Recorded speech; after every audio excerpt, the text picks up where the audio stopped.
How's it going, everybody? So today, we're going to be talking about mobile applications. We're going to be talking about the next stage of mobile applications and mobile technology.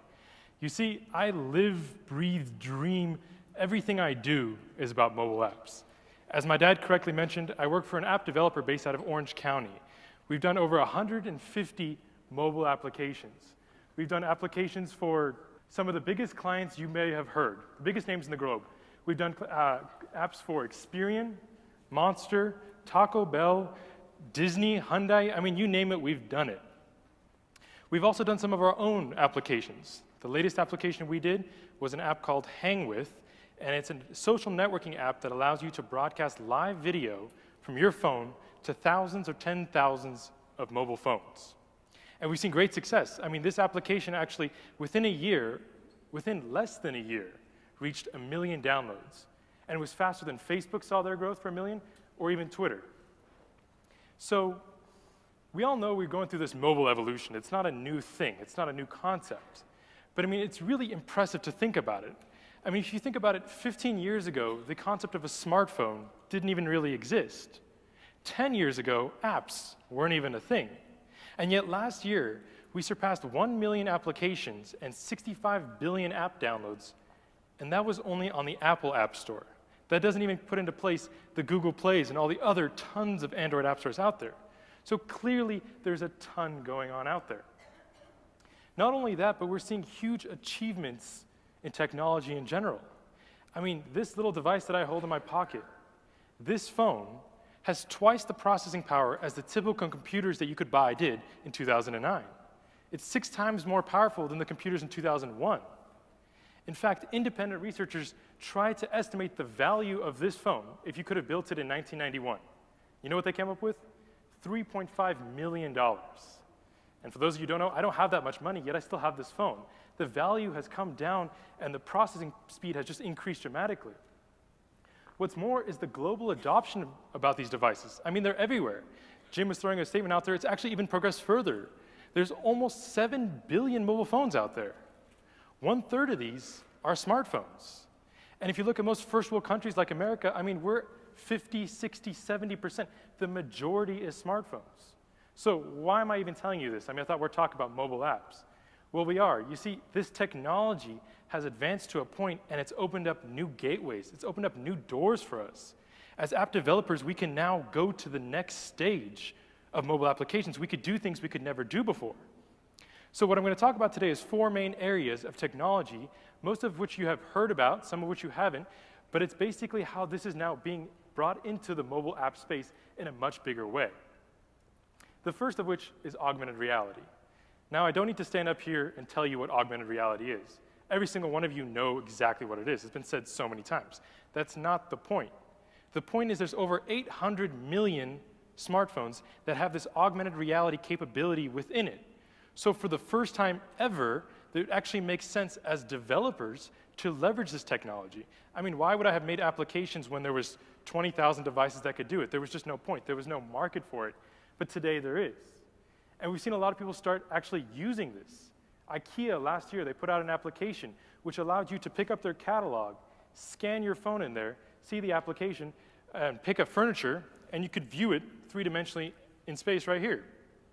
We saw similar things from automotive manufacturers such as Volkswagen and Audi. You could customize the car's appearance, the color, the design, whatever you wanted, through the mobile application. I mean, it's groundbreaking stuff. Then, of course, we're all very familiar with Google Glass. I mean, we've all seen this. But the one question now is also, are we ready? I mean, a lot of the technologies I'm talking about here, which are affecting us, they're not in the future as in 5, 10, 15 years out. They're here today. Most of these, you could go and hire an app development company, and they can actually integrate this in some way or another. But are we ready? If the technology is there, which I'm saying is pretty much getting there, are we as people ready? I mean, some of the problem is the adoptability by us.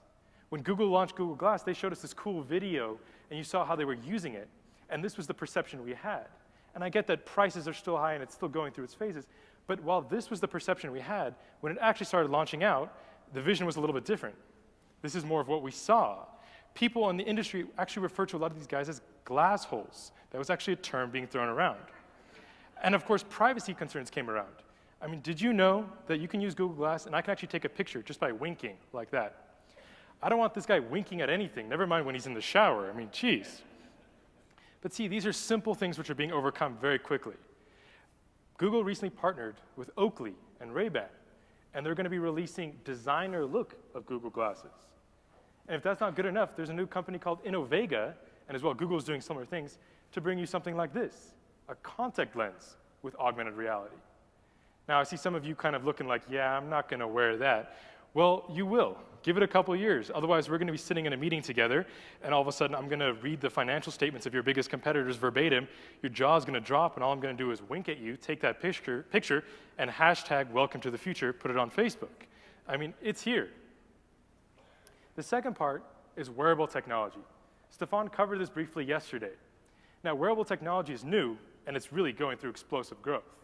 I mean, last year, we saw somewhere in the ballpark of $8 billion of revenue from these little wearable technologies.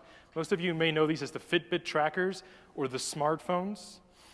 For those of you who aren't aware, a lot of these technologies actually house the application on the device itself and a companion application on your phone to make it easier to interact. So this device doesn't necessarily have to have a ton of computing power. All it has to do is send a signal to your phone, which then takes it from there. One of the most familiar one, again, is the glass, and I want to drive this home. This technology can be used today. That Hang With application I spoke about earlier, that live video broadcasting, we recently, as a developer, went and took these and used Hang With and glass and put them together. So you could put on your glasses, you could say, OK, broadcast, and you could broadcast live video to tens of thousands of people simultaneously. Now, I'm not in the real estate space, and I'm not saying anything towards it, but I mean, imagine if a realtor used that and broadcast it to everybody. It could go to anybody that's watching it. You can give an open house to 20,000 people at the same time, and they can interact with you at the same time as well. So it's really impactful stuff. My favorite of the wearable technologies is the smart ring. Now, this one is a little bit further out. It's kind of going through the development phases, but it's really fascinating stuff. So what this basically does, it uses gesture-based controls to send a signal to your phone, which then sends the signal to whatever you're trying to do. For instance, one developer made an application where you can go like this, and the lights would turn off. You could go like this, and the garage would close. You could go like this, and the guy that's standing in front of you in the movie theater will finally move out of your frickin' way. The third is proximity sensors. Now, I actually, while I'm techie and I know how to program, that's a very digital native thing of me, I'm actually marketing by trade. I studied marketing. So this is the one that excites me the most. You see, imagine you're going into a store. So I'm in Express, the clothing store. I walk around, all of a sudden my phone vibrates in my pocket, and I'm thinking, oh, who texted me again? I take a look and it says, hey DJ, welcome back. By the way, we want to let you know we have some great suits on sale. We know you have great style of fashion. Thought you might want to check them out. By the way, here's a 20% off coupon, valid today only. This technology is there. It's there now because in your phones, in the iPhone 5s, in a lot of these devices, that is integrated into it, the ability to interact. See, Apple launched this thing not too long ago called the iBeacon. Now, it's like everything else, the i whatever, but it's nothing more than a glorified low-energy Bluetooth emitter. They look just like this, and basically it can send a signal to anybody that has their application and do what you want with the application. For instance, we saw the Major League Baseball Association use this. They put it into test cases. They put it into stadiums of Twins games. And then anybody that had the application would actually have their phone vibrate. It may be something silly like, get a beer or buy some season passes, but the concept is there. Now again, imagine this in the real estate application. Me and my wife actually bought our first home recently, I'm happy to say, and I have to admit, the whole process I felt was so dated. Now again, I am very techie, I am a digital native, and I'm probably a little bit more on the extreme side, but there's a lot of people like me. I mean, I actually had to interact with my agent, they had to show us homes, we had to walk through it, et cetera, et cetera. I mean, imagine if I just walked into the home I wanted to see, my phone vibrated, I looked in my pocket, it said, oh, it's a 3-bedroom, 2-bathroom, it's 1,500 square foot, it's this price. By the way, here's a bunch of comparables in the neighborhood. I go through the house, 5 minutes later, when I walk out, I get another vibration in my pocket, I check it, and it says, hope you enjoyed the house, here's some information about it, why don't you check up a couple other homes in the area? This technology is here. It's the kind of stuff that Richard Smith was saying was disruptive technology. I mean, you guys could actually leverage this today. The fourth one is artificial intelligence. Now, this is the one out of all these ones which is probably the furthest removed from actual worldwide adoption and consumption for the average person here to use, but it's still here. I mean, the first things that come to mind is probably what? Apple's Siri. We had Google's Google Now. We had Microsoft's Clippy. I mean, for those of you that remember, this guy was, when you open up Microsoft Word, you start typing a letter, and he says, hey, looks like you're starting to type a letter. Well, thanks, Clippy. Yeah, I am. Nice of you to notice. All jokes aside, Microsoft must have heard me say this to my friends the other day or something, because actually they've now, just in the past couple weeks here, launched their own version, and it's called Cortana. And Cortana is actually based off that character, which is a popular Halo 4 game, which was for an Xbox console, but they've now actually brought this and used that. So I guess little Clippy gets neglected now. You see, a lot of this technology, of course, for now, is probably about those guys that have the big data. It's probably the guys that have it, the Amazons, the Apples, et cetera, maybe even some of the real estate companies. But over time, that'll change too. They're just leading the way. We're going to be able to leverage some of that. Who knows? Maybe at some point, we're going to have some APIs, some programming interfaces to leverage some of the artificial intelligence for our own use. All that we do know is that it's a big thing. Google recently bought out a company called DeepMind for $400 million. That was an artificial intelligence company. We saw Facebook's Mark Zuckerberg, Tesla's Elon Musk, both invest into a company called Vicarious, very recently, another artificial intelligence company, a company that was actually previously backed by PayPal's co-founder, Peter Thiel. So clearly, all these guys are looking in this direction. This is where it's going. So the next stage. Now, I know I went through this really fast, and there's a lot to talk about here. You're more than happy to grab me at some point. We can dive into the more intricate parts about it. But I just want to give you guys a sense of what's coming and how it's affecting us in the mobile space.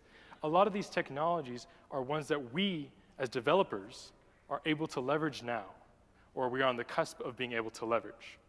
And these four, just to kind of reiterate, they were about augmented reality, they were about wearable technologies, and they were about proximity sensors and artificial intelligence.